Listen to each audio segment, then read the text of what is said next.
things are changing, so the profession is progressing, but I think implementation is very, very important. So we should make sure that we provide contemporary care to our patients, and to do so, educational programs are very, very important. Education programs have a very important role in making sure that they teach contemporary care, and then of course there's also a role for the clinician to implement it in clinical practice.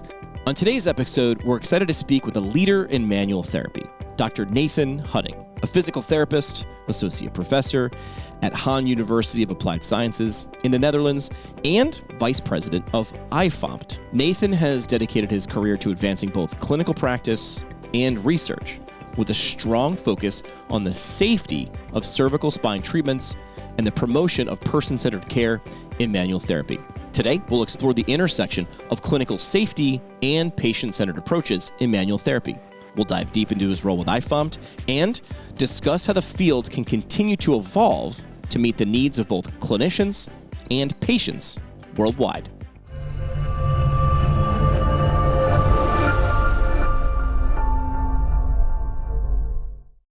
Nathan, thanks so much for sitting down with us. We appreciate it. Hi, nice for inviting. Thank you for inviting me. Yeah. So you just walked off stage here at IFOMPT 2024. A lot of people asking you some really, really great questions. Good energy from the people who are coming up after you walked off stage? Yes, I think it's very important that people have questions and would like to interact with you. If people don't come to you after your presentation, maybe I also think maybe I did something wrong. Maybe it's a bad sign. Yeah, right. So. Yeah. In a digital world, it's easy to reach out, but there's something different in the way that you do it while you're at a conference, which is this human thing that we're sort of designed to be able to interact with. I think that's one of the biggest advantages of conferences, that you can interact with the speakers, easy accessible, so you can ask those questions and pick their brains, and I think that's very very valuable for attendees. Yeah, it's exciting. Perfect. So you've been a keynote speaker on the topic of safety in cervical spine treatment, which is a critical issue in manual therapy. Help me understand. Can you explain why safety is such a key concern and how clinicians can best navigate those challenges in practice? Yeah, so the title of the presentation was Safety First, so because I think that's very important. And of course, people are always interested in new techniques in manual therapy, and that is also very important because we need to treat patients, so we need some techniques to treat those patients.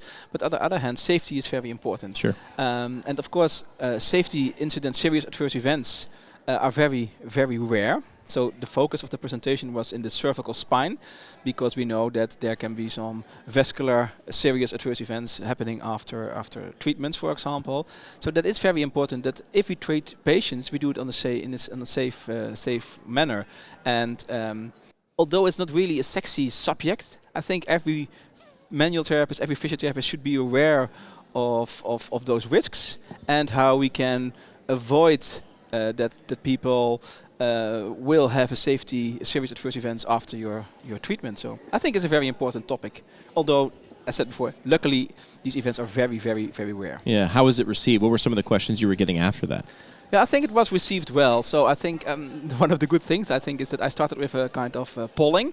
So I just got the opinions of the audience, and then in the presentation I showed them their results, and then you also really see that there is some room for improvement also in this audience, but we also know that from scientific literature there is some room for improvement with regard to the knowledge and skills of manual and also physical therapists, and then also people really they hear what you say because they just voted and they just give their opinions, and maybe their opinions were wrong, and that maybe can can be important for them. Oh, maybe I need some additional knowledge, for example. Yeah. So I think it was well received. Yeah. Person-centered care is another important issue of your work. How do you integrate this approach into your practice and teaching, and why is it essential in manual therapy settings? Yeah, so I think that if you look at person-centered care, it really relates to a biopsychosocial approach and self-management. So I'll combine these three topics because these are really related to each other. And I think all the treatment we provide, it is focused on the person. It's about the person, of course. And that is very important, that we have that conversation with the person, that we involve the person in the decision-making process, that we involve them in a goal setting, that we make sure that the treatment is individualized to that individual. And that's not only important for physical therapists in general, but also in manual therapy. Sure. So I believe that, and because one of the topics I'm very interested in and also present a little bit on tomorrow is a self-management approach. And some people then say, hey, you are a manual therapist, self-management. How Right. how is that possible?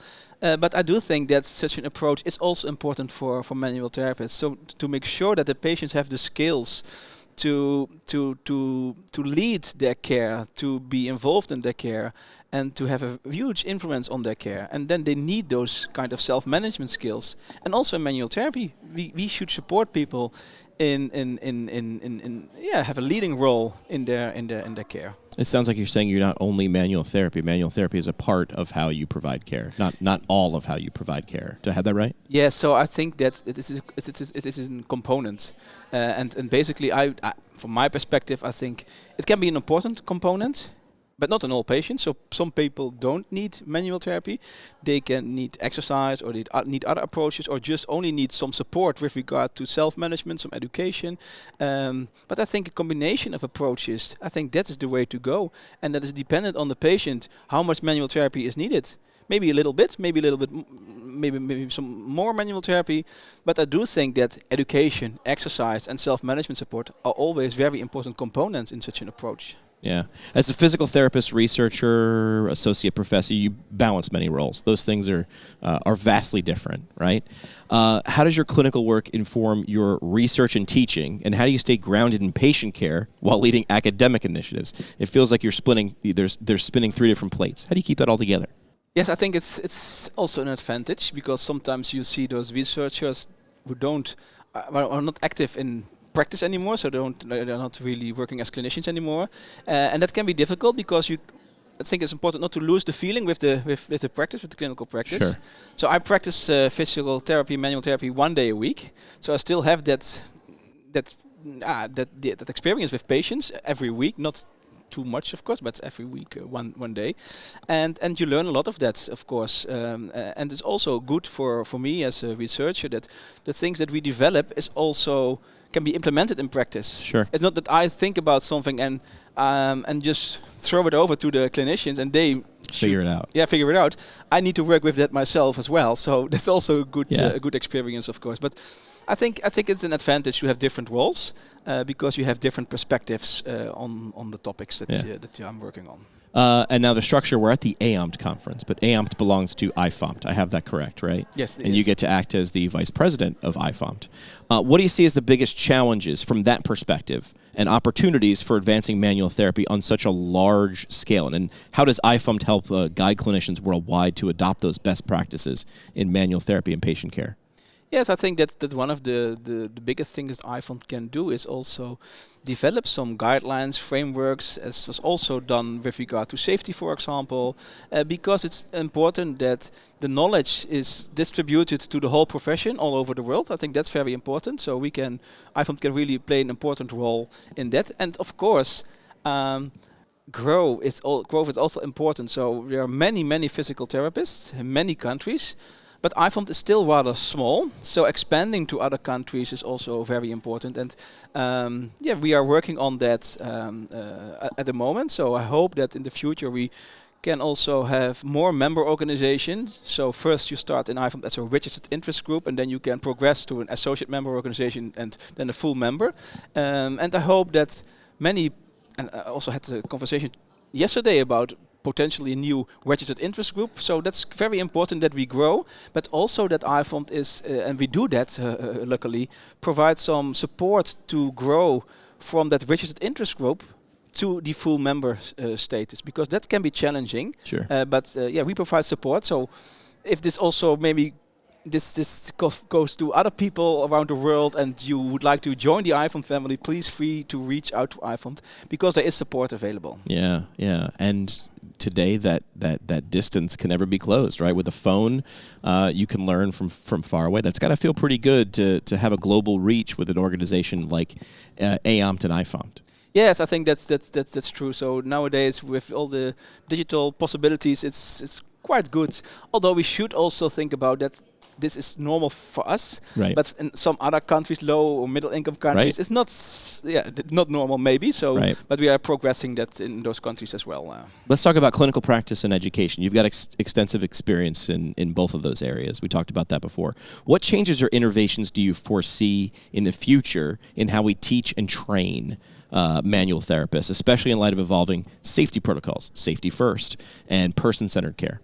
Yeah, so I have to admit, I am not an experienced teacher. So my main role at the university is research. So I'm not a teacher involved in any manual therapy program. But I think things are changing. So the profession is progressing. But I think implementation is very, very important. So we should make sure that that we provide contemporary care to our patients. And to do so, educational programs are very, very important. And then maybe one example is that in the IFOMPT cervical framework for safe treatment of the cervical spine, previously we had that is called positional testing, so VBI tests, and these were frequently used by therapists. And these were deleted from the IFOMPT framework because they don't have sufficient diagnostic accuracy, so they are not really valid methods to use in your practice. But now we also see that still about 60 or 70% of the practitioners use these tests in clinical practice, and that also, although these tests were deleted from the IFOMPT framework, removed from the IFOMPT framework, still about half of the educational program still teaches these tests in their curricula, and that's very strange. So I think education programs have a very important role in making sure that they teach contemporary care, and then of course there's also a role for the clinician to implement it in clinical practice. I think that's very important, and also maybe. Although it's sometimes difficult, cooperation between educational programs, I think that should also be facilitated because they can also learn from each other, and that's the way to go. Don't reinvent the wheel every time, but work together. Well, I think you bring up an interesting point. When we think of advancing education and advancing care, we think of adding, but what you highlight is sometimes removing the things that we have proven not to be as accurate is just as important. De-implementation of care is even important. Yeah. So we should stop the things that are not evidence-based or don't have added value, because that's also a kind of can be dangerous for the profession, of course. If we do things that are not evidence-based, and then people look at why do they still do those kind of things? So I think that is not a good thing for the profession. So we should also work on the implementation if necessary. Well said. Let's look to the future again, but in light of your research, as you continue to research and lead in manual therapy, what are you most excited about moving forward? What are things on the horizon? Any upcoming projects or initiative you're particularly passionate about? Yeah, so because I have so many different roles, it's sometimes difficult to have that perspective, but for me, one of the major things I'm working on, so with regard to the self-management part, we are now working, for example, on the Cochrane review for self-management for lower back pain. It's a lot of work, but that's something that's very important, I guess. And also in the same topic, we also are working on the development of a questionnaire, the musculoskeletal self-management questionnaire, to assess self-management skills in patients, because there's no existing questionnaire on that topic right now. So those are very important topics that I'm working on.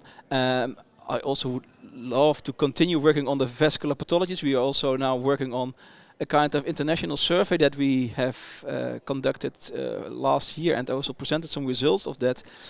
But we want to get it out published soon, of course. So these are all nice things for the future.